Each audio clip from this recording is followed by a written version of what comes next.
See, this in a way is going to be both, in my opinion, interesting as well as useful for you. As law students, right? Because if you complete your graduation and you look at the job market, then you know public policy is something which you will find has its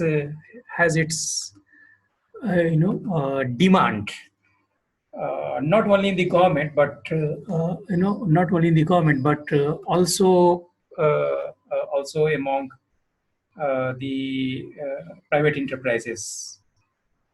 Now, you would know that when we refer to the term public policy, then certainly, we refer to a specific way in which this term can be understood and defined. That we will come to that, when we start our discussions formally on the topic. But policy making is something which is very much the crucial and the most important, crucial and the most important feature of a state and its government. Because a state functions through the means of the policies which the government makes and which are executed by the bureaucracy or other participants. Now, we know why I am saying by the bureaucracy and other participants. Again, this would be something we would discuss later. But bureaucracy is certainly the arm of the government which is responsible for the implementation of the policies on the ground. But of late, what has happened that government finds itself constrained in terms of skilled manpower and resources. So that is where other participants like self-help groups or non-government organizations or individuals which may help government in terms of implementation of the policies, they come in picture, right? So these are some of the things which would come for discussions later. But the first thing I need to do I would introduce you the course, right? So that you would be familiar with what exactly we are going to do as far as this specific course is concerned, right? The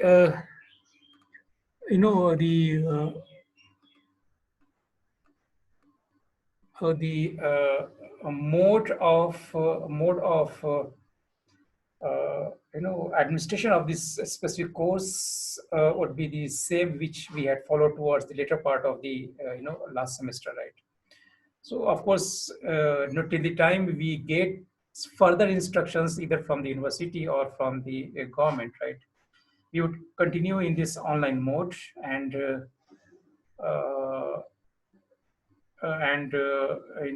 if you look at your timetable, then out of the 4 classes during the week, 2 are supposed to be in synchronous mode, right? What you would see in the timetable written as online. So that's where online you would meet and discuss the things. But what I will do apart from that, I would also send you some material, and I'll also I will also try to upload some audio files which you can access and you can use. Apart from that, you will also find a list of readings in the document that has been sent to you as syllabus. So there are many books which one can refer to as far as public policy is concerned. There are books on theories of public policy and public administration. There are books which especially deal with public policy and administration in India, right? But let me add here that public administration and public policy, the two are emerging as distinct disciplines, right? So we have tried to combine them together for the purpose of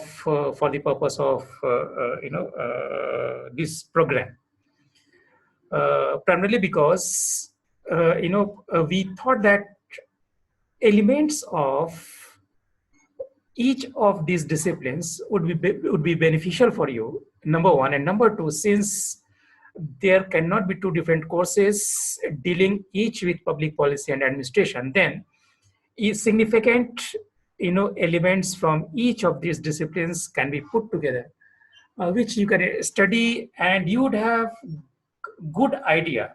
I would not say that this would be sufficient, right?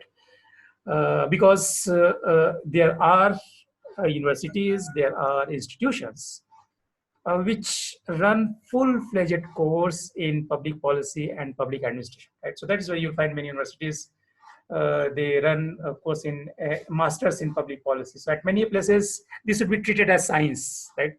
So what is the idea behind it? Why it would be treated as science?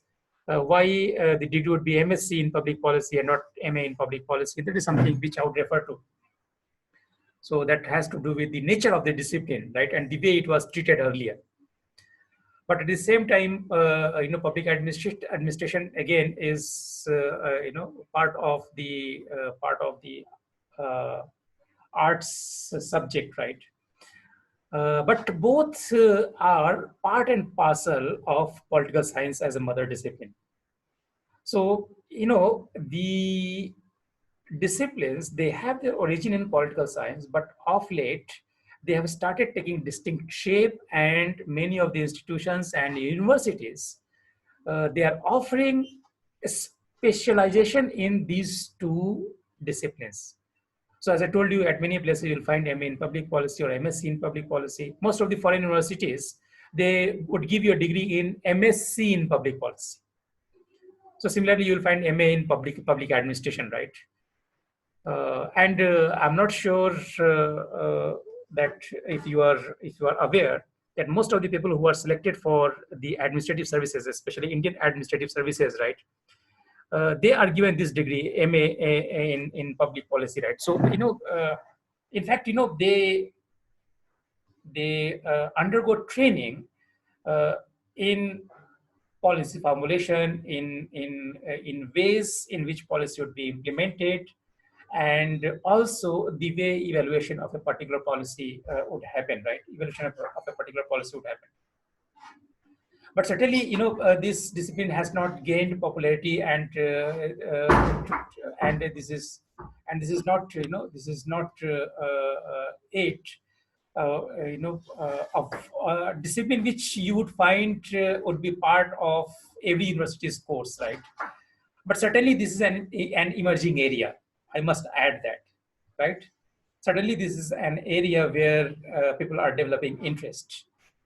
But when we are trying to look at the history of the discipline, it is only towards the later half of the 20th century, right, 1950 onwards, that public policy, especially as a discipline, it started emerging on the scene, and especially political scientists and policy makers, they started taking notice of this particular discipline, this specific discipline, right? So what I would do, I would simply give you a glimpse of or synoptic view of the course that you have, and that you are supposed to do this semester.